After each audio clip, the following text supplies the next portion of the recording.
June 1st marks the first day of the Atlantic hurricane season. Brandy Campbell takes a behind-the-scenes look into a name you might hear often throughout the season, the Hurricane Hunters. Well, believe it or not, the Hurricane Hunters started off as a barroom dare back in 1943.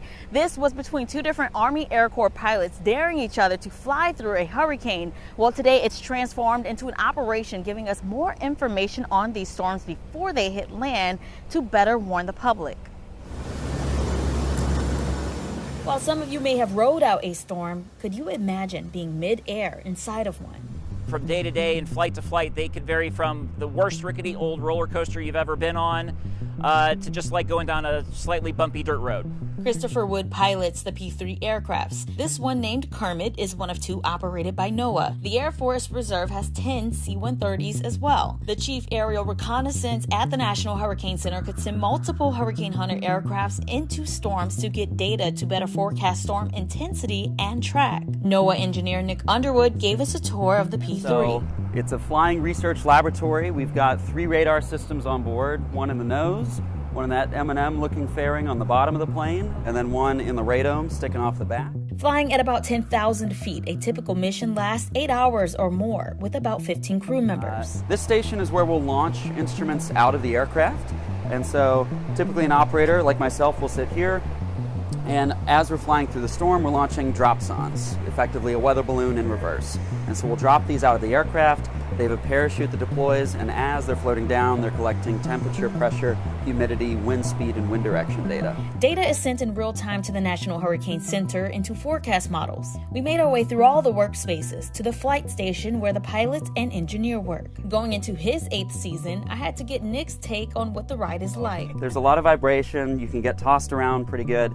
There's wind and rain slapping against all of the windows. Once you get in the eye of the storm, it's calm again, so you get a little reprieve, but then you have to go right back out through the nastiness. And the same goes for the crew of about 5 on the C-130s. And our partners at the Air Force 53rd Weather Reconnaissance Squadron have their C-130s.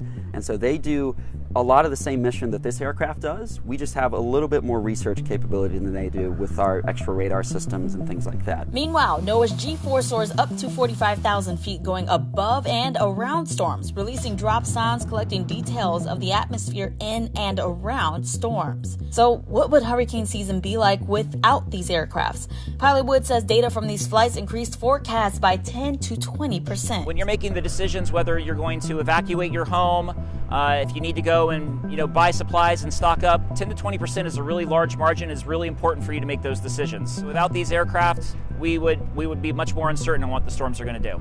And they continue to work on new ways to get better data. We have new dropsons that are able to stay aloft a little bit longer, collect a little bit more data. We are actively working to test and develop a variety of different drones that will be able to collect information in some of the boundary layers that are unsafe for manned aircraft to actually fly. Now take a look at this. This is a flight path example of a P-3 aircraft going into a storm from St. Croix. Their goal is to locate the center of the storm and then sample every quadrant of it. Now the pattern won't always stay the same, but depends on the size, shape, and movement of the storm. In Miami, I'm Brandy Campbell, Fox Weather.